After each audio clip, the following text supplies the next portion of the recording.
नमस्कार दोस्तों, अगर आपके ऊपर कर्ज है या फिर अगर आप सोच रहे हैं कि कर्ज लेने वाले हैं और उसको चुकाएंगे कैसे, तो मैं आप लोगों को इस वीडियो में कुछ 5 टिप्स दूंगा जिनको आप लोग फॉलो करके अपने कर्ज को इजी तरीके से ख़त्म कर सकते हैं। लेकिन वीडियो में आगे बढ़ने से पहले मैं सन हेनरी विलर की बिल्कुल एग्जैक्ट लाइन बताना चाहूँगा आपको। Debt is like any other trap, easy to get into but hard enough to get out of. इनके कहने का मतलब ये है दोस्तों कि डेट जो है एक दूसरे ट्रैप की तरह है जिसमें आना बहुत आसान होता है लेकिन उससे निकलना बहुत ज़्यादा कठिन होता है। लेकिन अगर आप लोग मैनेज तरीके से उस चीज़ को समझते हैं कि आखिर आपके पास किस तरह का कर्ज है, उसको कैसे चुकाया जाए, तो आप लोग उसको सही तरीके से मैनेज करके ख़त्म कर सकते हैं और आप लोग अपनी लाइफ को ईजिली गुजार सकते हैं। आप लोग इमेजिन कीजिए कि आपके ऊपर कोई कर्ज नहीं था, उस समय की लाइफ कैसी थी आपकी। आप लोग क्या उस तरह की लाइफ चाहते हैं? जी हाँ, हम सभी चाहते हैं आराम से चिंता मुक्त लाइफ जिए। सबसे पहली चीज़ दोस्तों जो आपको ध्यान रखना है, लेकिन उससे पहले मैं आपको बता दूं कि चैनल पर इस तरह की वीडियोस अपलोड होती हैं। अगर आपका इंटरेस्ट हो पर्सनल फाइनेंस इन्वेस्टमेंट को लेकर के सीखने को, तो चैनल को सब्सक्राइब कर सकते हैं और बेल आइकन को जरूर क्लिक कीजिएगा जिससे कि आने वाली वीडियोज़ की नोटिफिकेशन आ सके। दोस्तों सबसे पहली चीज़ जो मैं आपको देना चाहता हूँ वो ये है कि आपको अपनी प्रायोरिटी देनी पड़ेगी।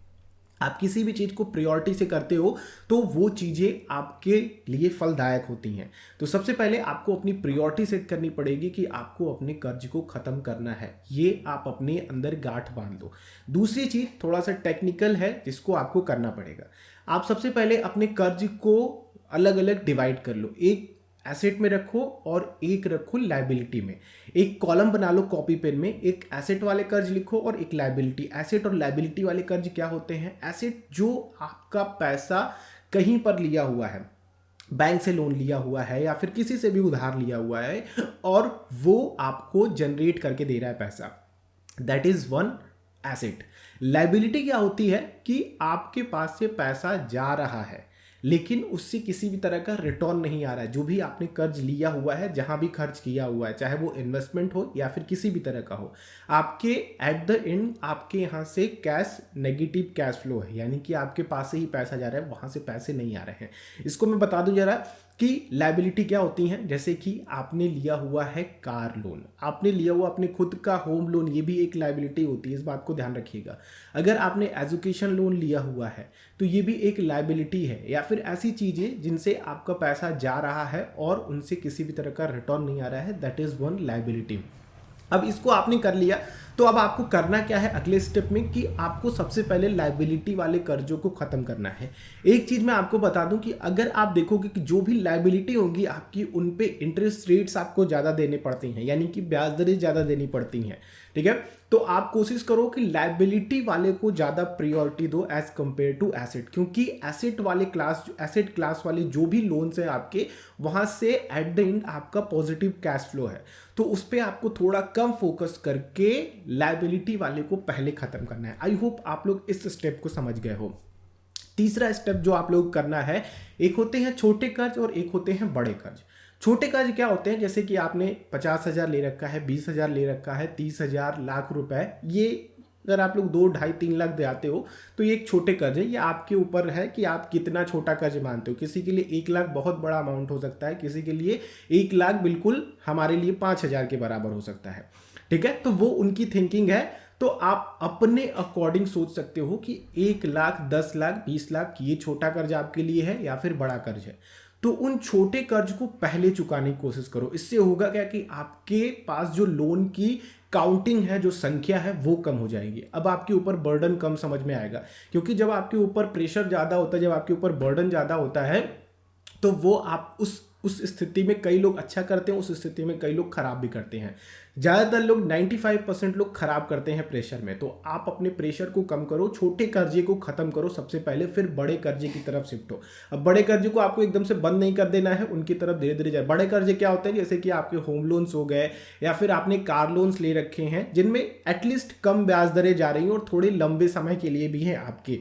लेकिन छोटे कर्जे क्या होते हैं कि आपकी ज़्यादा ब्याज दरें ले जाते हैं। जैसे कि आपने किसी से ब्याज पे पैसा उठा लिया है तो 3% आपको हर महीने देना पड़ रहा है, 1% या फिर 2% या फिर 6%, जो भी आपके ब्याजू पैसा है जो आपने साहूकार से उठा रखे हैं या फिर पर्सनल लोन ले रखे हैं, तो इस पे आपकी ब्याज दरें ज़्यादा पड़ती हैं। चौथी चीज़ मैं आपको देना चाहूँगा कि आपको अपना बजट क्रिएट करना होगा। आपने लोन ले लिया, कोई दिक्कत वाली बात नहीं है, वहाँ आराम से ख़त्म कर लेंगे हम लोग, अगर मिलके आप लोग इस चैनल को फॉलो करते हैं। बजट कैसे क्रिएट करना है, मान लीजिए आपके पास 100 रुपये आ रहे हैं और आपकी EMIs जा रही हैं या फिर आप कर्जे बांट रहे हो, तो सबसे पहले जो मैंने आपको बताया लोन की सारी आप अपने कैटेगरी डिसाइड कर लो कि कौन कौन सी कैटेगरी का कौन सा लोन है, छोटे कर्जे कौन से हैं, बड़े कर्जे कौन से, किन पे ज़्यादा इंटरेस्ट रेट्स है। तो आप अपने बजट को देखो कि आपका बजट कहाँ कहाँ पे खर्चा कर रहा है आपका पैसा। जैसे कि हो सकता है आप अल्कोहल लेते हो सकता है आप स्मोकिंग करते हो सकता है कि आप ड्राइविंग ज़्यादा करते हो, अननेसेसरी ड्राइविंग, दोस्तों के साथ बहुत ज़्यादा घूमते घामते हो। तो आप देखो कि आपने कहाँ कहाँ खर्चे किए हैं पिछले मंथ में, पिछले 3 महीने का आप अपने खर्चे उठा करके देखो और एग्जैक्ट जितना आपको याद है वो लिखो।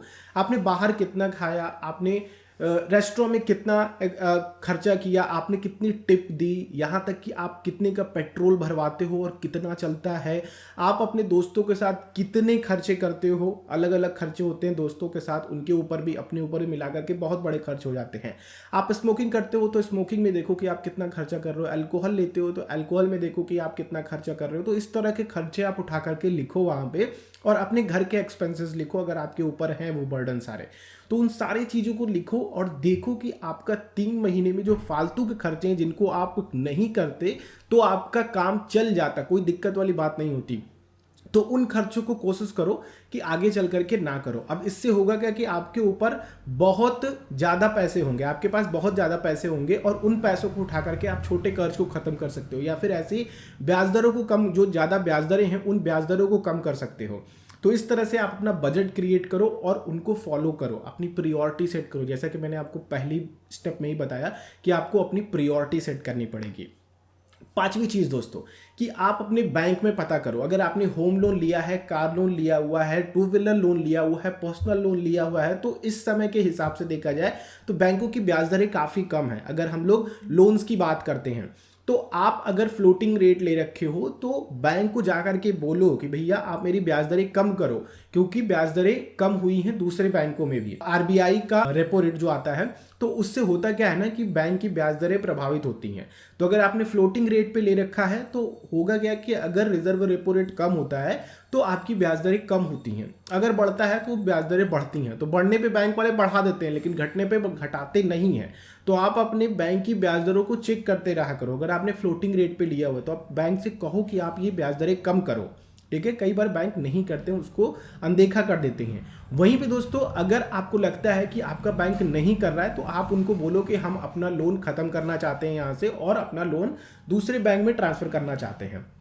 तो ये भी आपका पॉसिबल है, आप ये चीज़ें कर सकते हो। तो ये थोड़ा सा आप लोग मेहनत लगेगी क्योंकि पैसे बचाने हैं तो करना ही पड़ेगा। तो लोन कंपैरिजन के इंटरेस्ट रेट्स आपको जरूर करने हैं अपने बैंक से और दूसरे बैंक से भी। तो ये कुछ 5 स्टेप है दोस्तों जिनको आप फॉलो करते हो तो डेफिनेटली आपकी कर्ज के बर्डन आपके ऊपर कम होंगे। आप ऐसा नहीं है कि आप इन 5 स्टेप को फॉलो करोगे तो आपको कर्ज नहीं देना पड़ेगा, डेफिनेटली कर्ज देना पड़ेगा, लेकिन जो बर्डन होगा एक मैनेजेबल तरीके से अगर आप आगे बढ़ते हो तो आपके कर्ज आसानी से चुकाए जा सकते हैं। और आपको जाते जाते एक चीज़ मैं बताना चाहूँगा कि कोशिश करो कि जो ज़्यादा ब्याज दरें हैं उनको ख़त्म करो, और जो भी आपने होम लोन्स या फिर पर्सनल लोन या फिर कार लोन ले रखे हैं उनकी ब्याज को चुकाने की कोशिश करो, ना कि अपने प्रिंसिपल अमाउंट को, ठीक है। तो अगर आप अपने ब्याज को चुका देते हो ना तो आपकी EMI कम हो जाती है और आपको एक बड़ा फ़ायदा भी मिलता है लॉन्ग टर्म में, जिसमें कि आपको लाखों का पैसा बच जाता है। तो अगर आपके पास एक मुश्त पैसे आते हैं तो बैंक में जमा भी करते रहो, तो वो ज़्यादा आप लोगों के लिए बेहतर होगा।